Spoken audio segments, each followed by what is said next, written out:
സിറാജ് ലൈവിലേക്ക് സ്വാഗതം. പലതവണ ചർച്ച ചെയ്ത ലവ് ജിഹാദ് ഇപ്പോഴും കേരളത്തിൽ ചർച്ചയ്ക്ക് വിധേയമാകുന്നു എന്നത് അത്ര നിഷ്കളങ്കമായി കാണേണ്ട കാര്യമല്ല. ദേശീയ അന്വേഷണ ഏജൻസി മുതൽ വിവിധ അന്വേഷണ സംഘങ്ങളും സംവിധാനങ്ങളും ലവ് ജിഹാദ് രാജ്യത്തില്ല എന്ന് തീർപ്പ് പറഞ്ഞതിനു ശേഷവും എന്തുകൊണ്ടാണ് ഇടയ്ക്കിടെ ലവ് ജിഹാദുമായി ബന്ധപ്പെട്ട ആരോപണങ്ങൾ ഉയരുകയും ചർച്ചകളായി അത് വികസിക്കുകയും ചെയ്യുന്നത് എന്ന കാര്യം പരിശോധിക്കപ്പെടേണ്ടതാണ്. അതിന് പിറകിൽ ചില അജണ്ടകളുണ്ട്, ചിലരുടെ താല്പര്യങ്ങളുണ്ട്.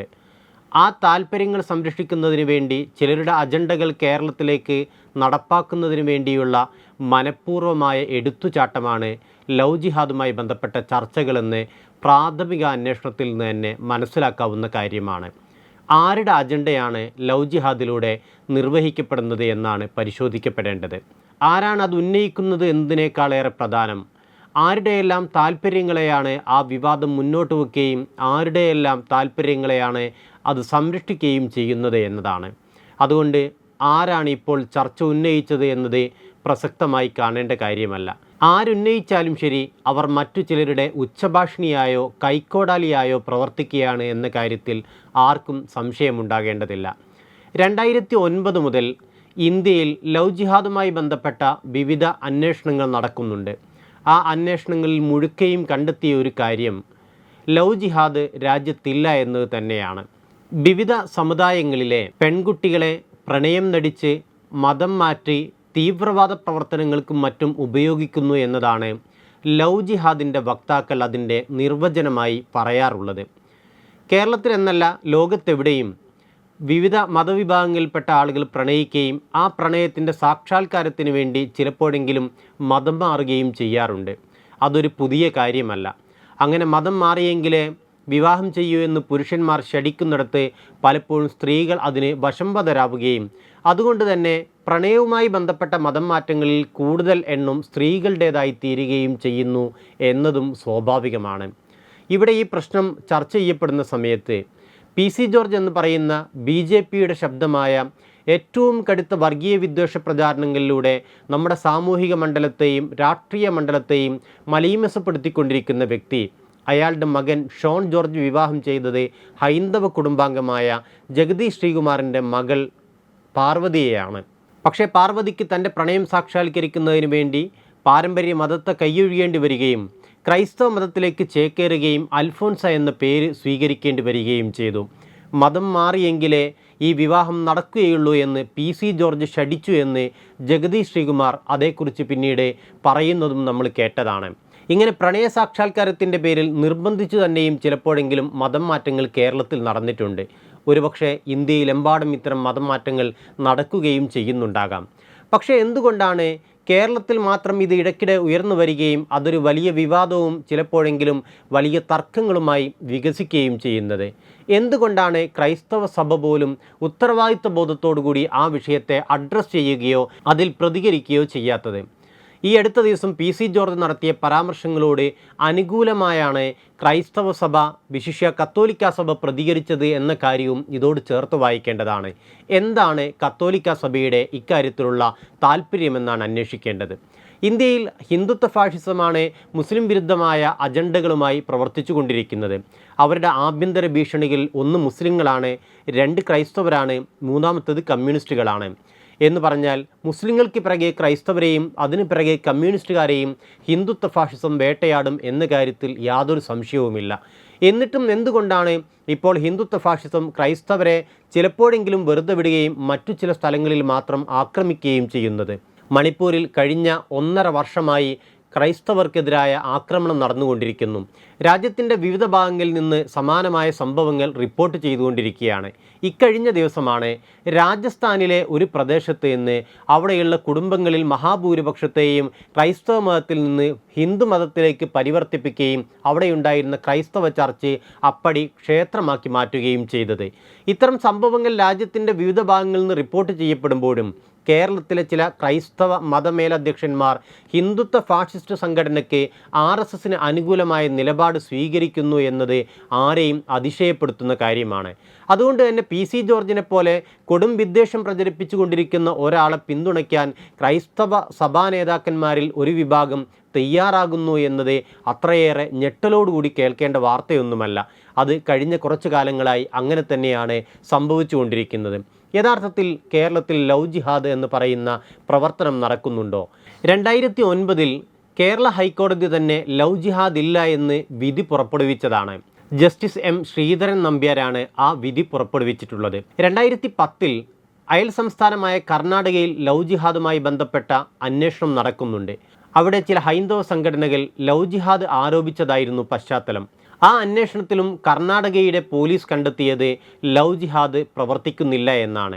2012 കേരള പോലീസ് വീണ്ടും ലവ് ജിഹാദിനെ കുറിച്ച് അന്വേഷിച്ചു. അപ്പോഴും കണ്ടെത്തിയത് അത് പ്രവർത്തിക്കുന്നില്ല, അങ്ങനെ ഒരു സംവിധാനം നിലവിലില്ല എന്നതാണ്. കേരളത്തിൽ ഇതുമായി ബന്ധപ്പെട്ട അവസാന അന്വേഷണം നടക്കുന്നത് മോഡി സർക്കാർ അധികാരത്തിൽ വന്നതിന് ശേഷമാണ്. വൈക്കത്തെ ഹാദിയയുടെ മതം മാറ്റവുമായി ബന്ധപ്പെട്ട സംഭവങ്ങളുടെ പശ്ചാത്തലത്തിൽ സുപ്രീം കോടതിയാണ് ദേശീയ അന്വേഷണ ഏജൻസിയോട് NIA ലവ് ജിഹാദ് നടക്കുന്നുണ്ടോ കേരളത്തിൽ എന്ന് അന്വേഷിക്കാൻ ഉത്തരവിട്ടത്. NIA വിശദമായി തന്നെ ആ വിഷയം പഠിക്കുകയും അതേക്കുറിച്ച് അന്വേഷിക്കുകയും കോടതിയിൽ റിപ്പോർട്ട് നൽകുകയും ചെയ്തു. ആ റിപ്പോർട്ടിൽ ഉണ്ടായിരുന്നത് അത്തരത്തിലുള്ള ഒരു പ്രവർത്തനവും കേരളത്തിൽ നടക്കുന്നില്ല എന്ന് തന്നെയായിരുന്നു. അഥവാ BJP നേതൃത്വം നൽകുന്ന നരേന്ദ്രമോദി പ്രധാനമന്ത്രിയായ, അമിത്ഷാ ആഭ്യന്തരമന്ത്രിയായ കേന്ദ്ര സർക്കാരിന് കീഴിലുള്ള അന്വേഷണ ഏജൻസി തന്നെ ഇതേക്കുറിച്ച് പഠിക്കുകയും ഇങ്ങനെയൊരു സംഭവമില്ല എന്ന് റിപ്പോർട്ട് ചെയ്യുകയും ചെയ്തതിനു ശേഷവും എന്തുകൊണ്ടാണ് കേരളത്തിൽ ഇടയ്ക്കിടെ ലവ് ജിഹാദ് ആരോപണങ്ങൾ ഉയർന്നു വരുന്നത് എന്ന കാര്യമാണ് പരിശോധിക്കേണ്ടത്. നോക്കൂ, മതം മാറ്റങ്ങൾ കേരളത്തിലെന്നല്ല ഇന്ത്യയുടെ വിവിധ ഭാഗങ്ങളിൽ നടക്കുന്നുണ്ട്. ഒരുപക്ഷെ ഏറ്റവും സംഘടിതമായി മതം മാറ്റ പ്രവർത്തനങ്ങൾ നടത്തിക്കൊണ്ടിരിക്കുന്നത് ക്രൈസ്തവ സഭകളാണ് എന്നതും ഒരു വസ്തുതയാണ്. നമ്മുടെ രാജ്യത്ത് 24 ലക്ഷം ആളുകൾ ക്രൈസ്തവ മതത്തിലേക്ക് മാറ്റപ്പെടുന്നു എന്നാണ് ജോഷുവ പ്രൊജക്റ്റിൻ്റെ 2024 റിപ്പോർട്ടിൽ വായിക്കാൻ കഴിയുന്നത്. നമ്മുടെ രാജ്യത്തിൻ്റെ വിവിധ സംസ്ഥാനങ്ങളിൽ നിന്നുള്ള കണക്കുകൾ വെച്ചുകൊണ്ടാണ് ജോഷുവ പ്രൊജക്റ്റ് ഈ റിപ്പോർട്ട് മുന്നോട്ട് വെക്കുന്നത്. ജോഷുവ പ്രൊജക്റ്റ് എന്നത് ഒരു ക്രൈസ്തവ സുവിശേഷ സംഘടനയാണ്. ആ സംഘടനയാണ് പറയുന്നത് നമ്മുടെ രാജ്യത്ത് ഇന്ത്യയിൽ ഓരോ വർഷവും 24 ലക്ഷം ആളുകളെ ക്രൈസ്തവ മതത്തിലേക്ക് മാറ്റുന്നുണ്ട് എന്ന്. ഇന്ത്യയിൽ വേറെ ഏതെങ്കിലും ഒരു മതവിഭാഗത്തിനകത്ത് ഇത്രയേറെ മതം മാറ്റ പ്രവർത്തനങ്ങൾ നടക്കുകയും ഇത്രയേറെ ആളുകളെ സ്വന്തം മതത്തിലേക്ക് കൊണ്ടുവരികയും ചെയ്യാറില്ല എന്നത് ഒരു വസ്തുതയായി നിലനിൽക്കുകയും ചെയ്യുന്നുണ്ട്. ഇനി കേരളത്തിലേക്ക് വരിക. PC ജോർജും ചില സഭാ നേതാക്കന്മാരുമൊക്കെ ആരോപിക്കുന്നത് പോലെ ക്രൈസ്തവ മതത്തിൽ നിന്ന് ഇസ്ലാം മതത്തിലേക്ക് വ്യാപകമായി ഒഴുക്കുണ്ടാവുകയും പലരും പ്രണയിച്ച് ആയിരക്കണക്കിന് ആളുകളെ മതം മാറ്റുകയും ചെയ്യുന്നുണ്ടോ? എന്താണ് കണക്കുകൾ നമ്മളോട് പറയുന്നത്? കേരള ഗസറ്റിൽ പ്രസിദ്ധീകരിച്ച മതം മാറ്റ അറിയിപ്പുകൾ പ്രകാരം 2011 മുതൽ 2017 വരെ ആകെ സംസ്ഥാനത്ത് മതം മാറിയവർ 8334 അതിൽ 60% അഥവാ 4962 പേർ മറ്റു മതങ്ങളിൽ നിന്ന് ഹിന്ദു മതത്തിലേക്കാണ് മാറിയിട്ടുള്ളത്. മുസ്ലിങ്ങളായത് ഇസ്ലാം മതത്തിലേക്ക് കടന്നു വന്നത് 1864 ആളുകളാണ്. ക്രൈസ്തവ മതത്തിലേക്ക് മാറിയത് 1496 പേർ. ഇതിൽ രസകരമായ മറ്റൊരു കാര്യവും കൂടി ശ്രദ്ധിക്കേണ്ടതുണ്ട്.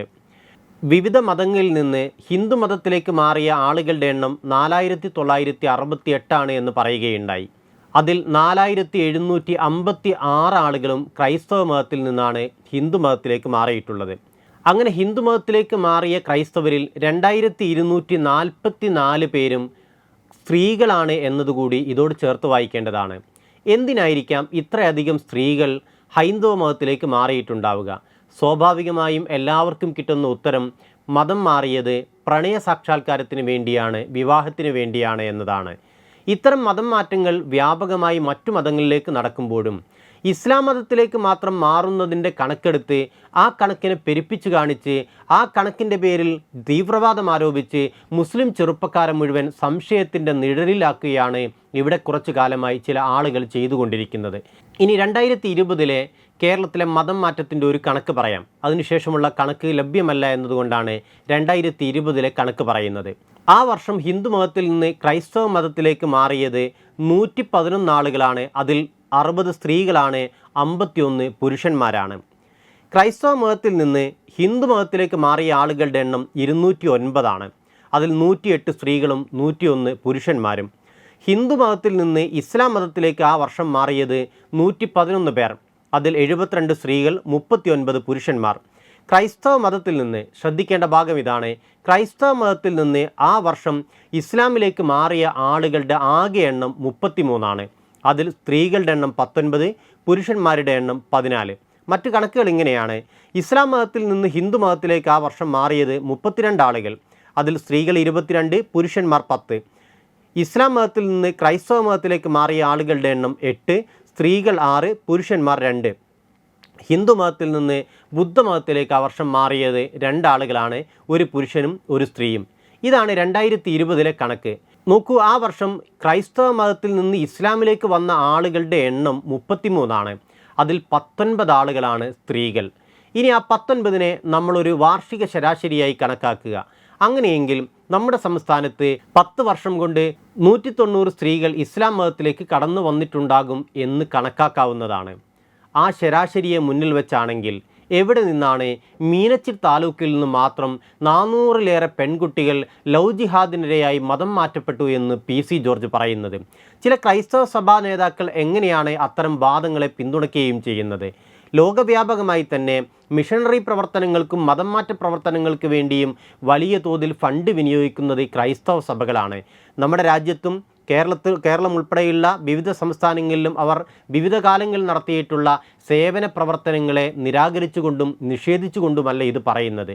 അത്തരം സേവന പ്രവർത്തനങ്ങളൊക്കെ ആതുരാലയവും വിദ്യാഭ്യാസ പ്രവർത്തനങ്ങളും ഉൾപ്പെടെയുള്ള വിവിധങ്ങളായ പദ്ധതികൾ സമൂഹത്തിലേക്ക് കൊണ്ടുവരുമ്പോൾ തന്നെയും മറുഭാഗത്ത് മതം മാറ്റത്തിനുള്ള പ്രവർത്തനങ്ങൾ ക്രൈസ്തവ മിഷണറിമാരുടെ നേതൃത്വത്തിൽ നടക്കുന്നുണ്ടായിരുന്നു എന്നത് ഒരു വസ്തുതയാണ്.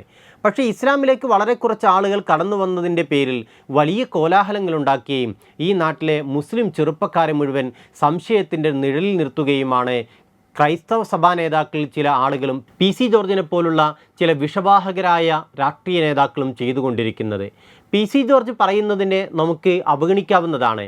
കാരണം അയാൾ കഴിഞ്ഞ കുറേ കാലങ്ങളായി ഇത്തരം വിടുവായത്തങ്ങൾ തന്നെയാണ് പറഞ്ഞുകൊണ്ടേയിരിക്കുന്നത്.